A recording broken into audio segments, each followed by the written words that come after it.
Então, primeiro em escala microscópica, isso daqui é o projeto do aluno Gelson Ferreira Souza Júnior, que é um aluno aqui do IAG, e eu oriento ele com orientação do professor Ricardo Trindade, e também tem colaboração com o Roger Fu, que é da Universidade de Harvard, e a Janine Carmo, que inclusive deu uma palestra aqui recentemente, deu o curso da terceira idade também, e está se formando agora aqui no doutorado. Tá?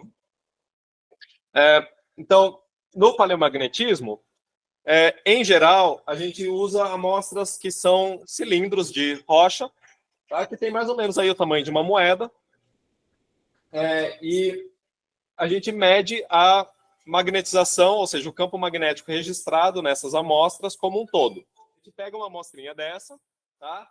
Coloca dentro de um magnetômetro. Esse daqui eu espero que não exista mais no laboratório de Paleomag, mas foi o que eu usei durante a minha iniciação científica. E assim, é bem tedioso usar esse equipamento. Tedioso. Demora muito. É muito tempo, tem que ficar lá mexendo a amostrinha na mão, dá muito trabalho para tirar uma medida. Né? Então a gente colocava essa amostrinha nesse buraco e esse equipamento mede o campo magnético gerado por aquela amostra.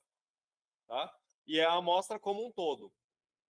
Sendo que essa amostra é composta de diversos minerais magnéticos diferentes. Tá? E a soma do efeito de todos esses minerais é o que a gente mede. Mas na Paleomag a gente quer separar os efeitos. Nem todos os minerais registram bem o campo magnético. A gente quer então eliminar os que são ruins e ficar só com os bons. E para isso tem todo um experimento laboratorial que o pessoal daqui que está no Paleomag sabe muito bem, que passa isso às noites lá no laboratório fazendo medição, justamente para conseguir fazer isso. Mas, recentemente, foi desenvolvido equipamentos que são microscópios magnéticos. Então, esse daqui é o esquema de um que é o Quantum Diamond Microscope, ou QDM.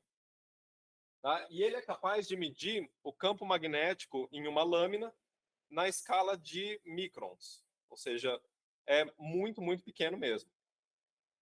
E nessa escala, se a gente pega, então esse daqui é um dado desse QDM, tá?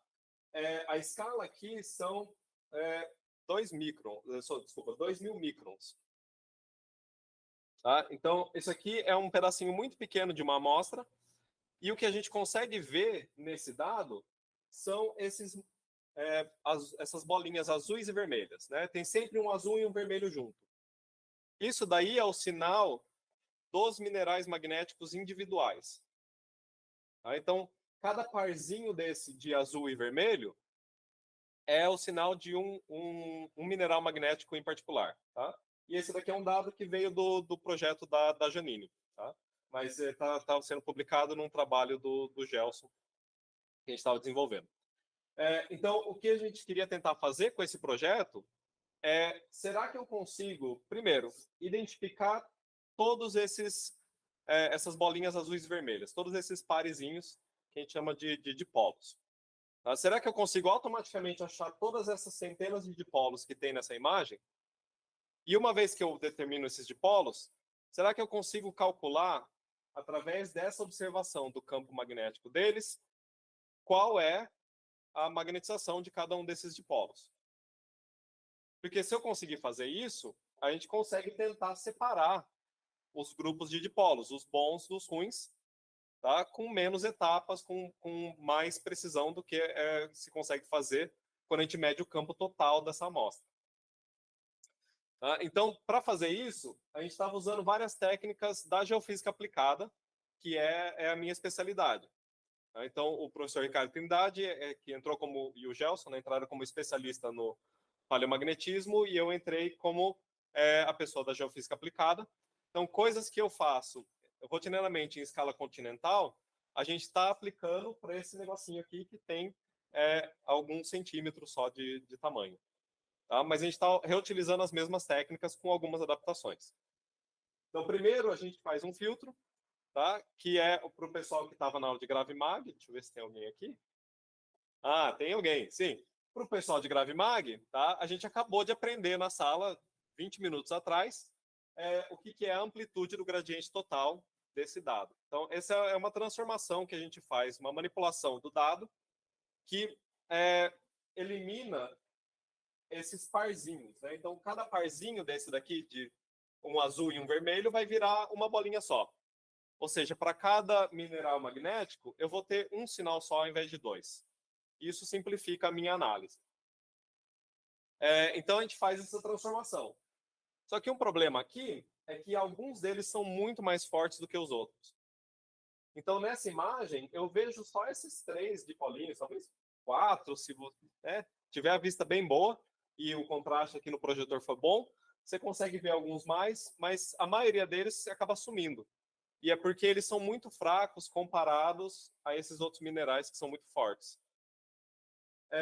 Aí, para tentar realçar esse dado, para a gente conseguir enxergar esses fraquinhos, a gente usou uma técnica de processamento de imagens, que é uma coisa que eu aprendi lá em Liverpool, quando eu tive que dar aula de sensoriamento remoto, que eu sabia nada a respeito, né, até ter que dar aula disso.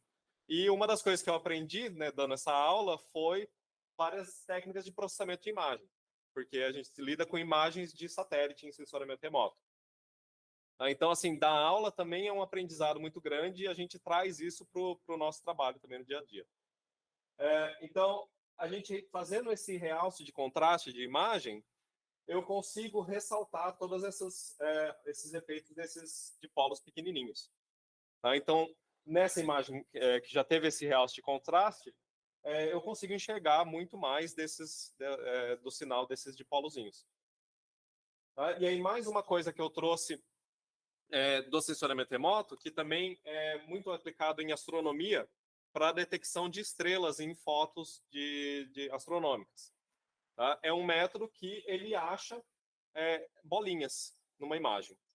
Tá? Então, se eu tenho uma foto astronômica com várias estrelas, às vezes eu quero identificar todas elas em particular. Aqui no meu caso não tem estrelas, mas eu tenho várias bolinhas numa imagem que eu quero identificar. Então, eu posso usar esse mesmo método e quando eu aplico, ele me dá essas janelinhas. Então, ele automaticamente encontra todas aquelas bolinhas que tinha naquela minha imagem. Tá? E uma vez que eu tenho isso, agora eu tenho para cada mineralzinho magnético que eu tinha, eu sei exatamente quanto que é o campo magnético só daquele mineralzinho. Tá? E uma vez que eu tenho isso, eu posso usar outra técnica daí da geofísica aplicada, que é chamada deconvolução de Euler.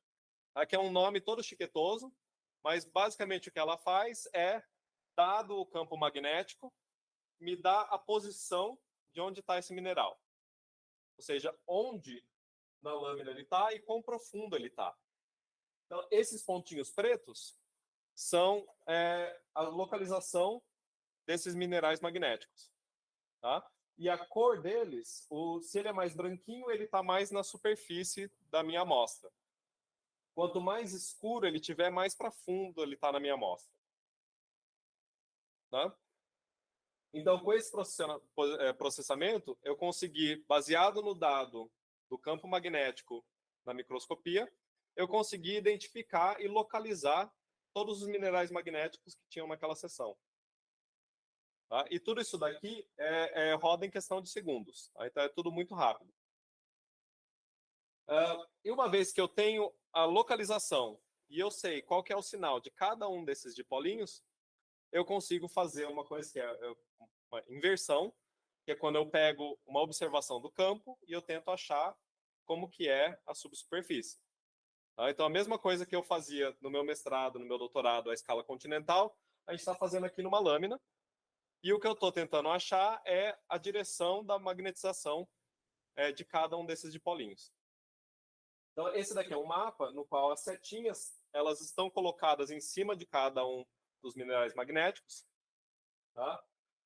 E aqui a direção delas é se elas estão apontando para o norte ou para o sul, né, para cima ou para baixo. O tamanho da setinha indica o quão inclinada elas estão com relação ao plano horizontal. Então, se a seta é grande, significa que ela está horizontal. Se ela vai ficando menor, quer dizer que ela está ficando cada vez mais vertical. Quando ela está totalmente vertical, ela vira uma bolinha só. Tá? E a cor representa a intensidade da magnetização, quão forte é essa magnetização. Então, só olhando para essa imagem, a gente vê que tem algumas que apontam para cima e outras que apontam para baixo, mais ou menos ali, assim, né? Tem algumas que estão meio fora, mas a maioria delas está ou para cima ou para baixo. Tá? E isso era o que a gente esperava dessa amostra, porque o tratamento que a Janine fez nessa amostra dela era que alguns minerais iam estar magnetizados para cima e outros estariam para baixo. E o que ela queria tentar saber é onde estão cada um desses minerais diferentes. Então, com esse mapa, eu consigo dizer para ela: ó, esse daqui é o mineral que você magnetizou para baixo. Esse daqui é o mineral que você magnetizou para cima. Aqui no caso aqui, acho que, se não me engano, para cima era hematita e para baixo era magnetita. Ou era o contrário, eu não lembro agora de cabeça qual era qual. Então, com isso, a gente consegue localizar esses minerais. Tá? E se a gente coloca essas direções, tá, nessa figura que é um estereograma, tá, nessa figura aqui eu estou mostrando direções. Ou seja, se a bolinha está bem aqui no meio, significa que é uma direção vertical. Se ela está na borda do gráfico, significa que ela é horizontal. E onde ela está no gráfico aqui, no sentido horário, qual é o ângulo que ela faz com a direção do meu norte ali, né, do meu gráfico. Então, se a bolinha está para cá, significa que ela está horizontal e apontando para baixo, para o sul. Né? Se ela está ali em cima, significa que ela está horizontal e apontando para o norte. Então, numa figura dessa, eu consigo daí isolar os dois grupos de minerais. Eu sei que tem dois e eu sei que eles estão com direções opostas. E tudo isso que a gente estava fazendo é para possibilitar fazer estudos paleomagnéticos com esses dados de microscopia, que hoje em dia ainda não é possível porque as técnicas para análise desses dados ainda não foram super bem desenvolvidas. Então, a nossa contribuição está sendo como extrair informação desses dados. E é aí que essa expertise em extrair informações magnéticos, que é uma coisa que a gente faz rotineiramente com levantamentos a nível do continente, está entrando nesse estudo que complementa a habilidade do pessoal do paleomagnetismo. Tá. Então, esse projeto em particular está nesse estágio, né? Esses resultados estão num trabalho que foi submetido e recentemente foi aceito para publicação numa revista. E o Gelson já está trabalhando em métodos para melhorar, inclusive, essas estimativas. Porque tem muitos dos dipolos que a gente acaba perdendo, a gente não enxerga, ou a gente não estava conseguindo recuperar direito, né, a magnetização deles. E o Gelson já está trabalhando aí em diversas formas para a gente conseguir extrair mais informação ainda desses dados. Outra coisa que a gente também está querendo construir é um software que vai fazer parte do Fatiando a Terra para fazer essa análise desses dados, que aí a gente não só desenvolve o método, como a gente dá uma ferramenta para a comunidade científica e todo mundo que trabalha, né, com paleomagnetismo para poder usar também. Então, na minha experiência, não adianta muito eu bolar um método novo se vai demorar anos para alguma pessoa conseguir fazer o próprio software para poder usar. Então, se eu dou uma metodologia nova e um software que executa essa metodologia, isso facilita muito a adoção desse método novo. E é isso que a gente quer, né? A gente está atrás de transformar o campo de paleomagnetismo através desses dados novos e dessas técnicas. Então, para isso, a gente quer difundir essas técnicas o mais amplamente possível.